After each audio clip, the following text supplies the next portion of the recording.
stop adopting other people's dreams, habits, and goals as your own. They are not your own goals. And so later on, when you're now struggling to sustain all of these things that you've now put yourself into, I want you to understand that the reason why you're struggling is because that's not what you're supposed to be doing in the first place.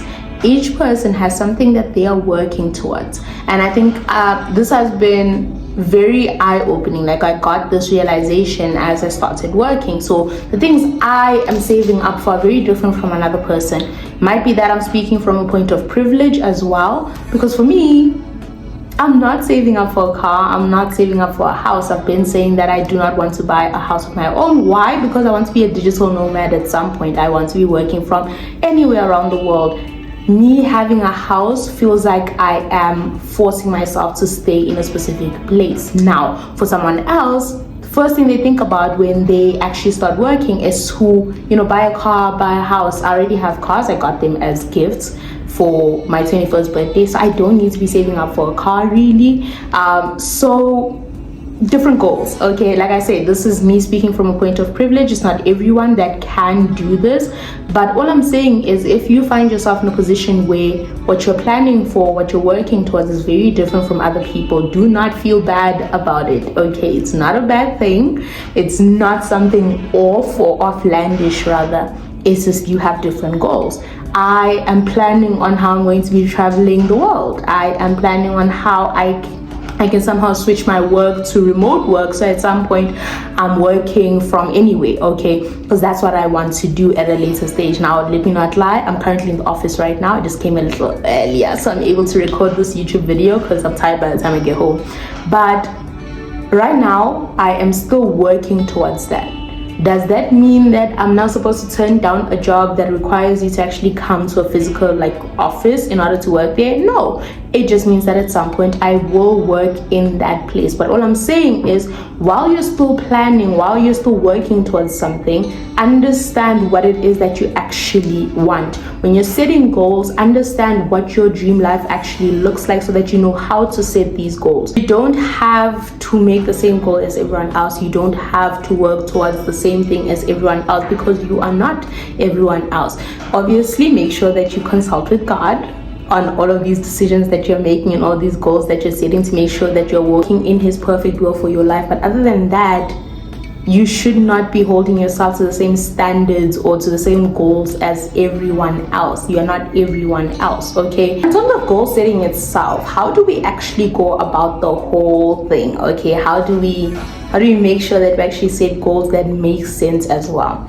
You need to figure out what your dream life looks like. Now, if you're like me, who has a very hard time visualizing, I don't have the big picture mindset. I can't do it. I tried many times. I thought something was wrong with me at some point until I realized there are other people who are just like me who also can't visualize. Now, if you can't visualize, it's a matter of knowing what you want. So I know for sure that I want to travel, and I want to travel a lot, to a point where traveling becomes normal to me. Okay, I'm always in a different country. I move around. I don't stay anywhere longer than 2 years. And yeah, I just move around because that's what I want. And because I know that's what I want, I now have to figure out how exactly I can create a life around that specific thing. Because I want to be a digital nomad, I have to figure out what would allow me to do that. Obviously, you need to have money. Now, in terms of the money, how much money am I going to need in order to sustain the traveling and to sustain the moving around, and to also what job, and also figuring out what job would allow me to travel that much without being needed in a specific place. I ran away from engineering because I knew damn well engineering was going to force me to stay in one specific place. No, I'm not saying that engineers do not travel. They do, but they're traveling for work, and it's not as flexible as I would have liked for my life to be. So I was like, engineering is just not for me. And unfortunately, I realized this when I was like halfway into doing engineering. Yes, I completed my N1 to N3, but then I'm not going forward with it. Okay, so what I'm saying is, every single thing that you plan as time goes on is based on that big thing that you want.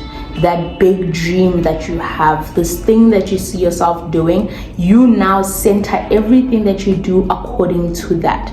Now, because I know that I want to live as a digital nomad, I was already creating content, and I realized that I love marketing, genuinely love marketing. I think it works very well with the type of person that I am as well, so perfect for me.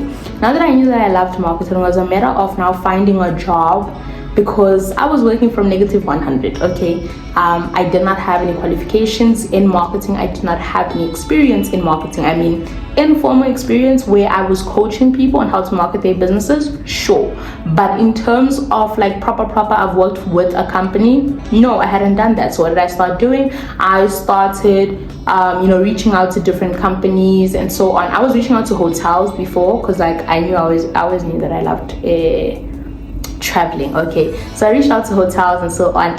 My imposter syndrome kind of got in the way, so I did not end up working with any of them, but I did get good responses from actually doing that. So if you're thinking of going into marketing, maybe reach out to the hotels that are around your area. They really do need someone to work on their marketing. They just either do not have the time or the skills to actually do it themselves, so you can help them with that, okay? I keep looking away because like I'm in the office, so like part of me kind of freaks out every time I think about maybe someone looking at me. It's not even a big deal, but it's just how, anyway. So as you know this, you then move on to now basically creating small achievable goals to get to your big goal. You don't start out with, I want to be a digital nomad, I'm going to do it today. You're like, that's not gonna happen, okay? What you need to do is then create small goals that lead up to this big goal. So the first thing for me was, it was literally with content creation. So figuring out how to create content, social media marketing, figuring all of that out. Then moved on to the second goal. And yes, I know how to create content. I've been doing it for a while now. Then we move on to the second goal, which was actually getting my first corporate job in marketing. I do marketing and admin for an immigration company. So literally that is my second goal. The next goal is then switching my work from being on site to then working remotely. That's something I'm going to be working towards at some point. I'm not sure when that some point is, okay? So finding a remote job, and then from there it's going to be now actually starting to travel, so figuring out the visa process and so on. It's a good thing that I'm working for an immigration company, so like I'm learning all of these things right now. See how God works. He knew what he was doing, okay? But like figuring out the visa process, which country I should be moving to next and so on. That's going to be the next goal after getting the remote thing. What's called, getting the job where I work remotely. And then from then on we'll move on to the next step and so on, until we achieve the dream life that I have for myself. No, I am not the type that wants to get married early and have kids. I don't want to have kids at all. I do want to get married probably in my 30s, but it's not like a serious goal that I'm working towards right now. Right now I'm more focused on making money and my career.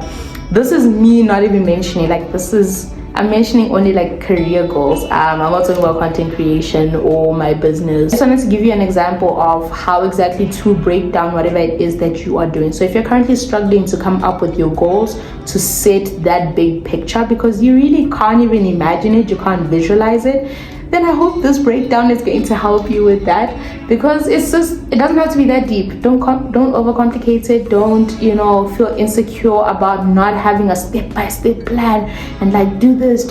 You figure it out as time goes on and you pray about it. Please understand the importance of praying about your goals. You need to speak to God about them, okay? If anything, God is the one who was supposed to have told you what goals you should be setting, but because we do things the other way around. Talk to God about your goals. Talk to God about what it is that you're planning on doing. Hear from him if this is the right thing or not. Because I can tell you now, if you decide to make plans that don't go according to God's will for you, you will see things. You will struggle, okay, more than you even should have, because God does not create a plan that makes you struggle, okay? And if you are going to like stumble and so on, he makes sure that he gives you all the equipment and everything that you need in order to do it smoothly, okay, and to actually achieve that goal with the least struggle that there is, okay? Because I'm not gonna lie and say that there's no struggle in Christianity, excuse me. But anyway, all I'm saying is set your goals, I hope you got from this that you're supposed to be already setting your goals. You need to have already decided, figured out, and so on. But if you still have not set your goals, please pray about it. Please, take that time, understand the importance of knowing what it is that you want, what it is that you're working towards, so that you can start basically taking each step towards those goals. Okay, but in terms of actually figuring out what it is that you want and how to set your goals, I do have a video that is on how I created my anti-vision so that I could figure out what I actually wanted, and I do break this down a lot more compared to what I did here in this video. So make sure to go and watch that video. I will see you on there.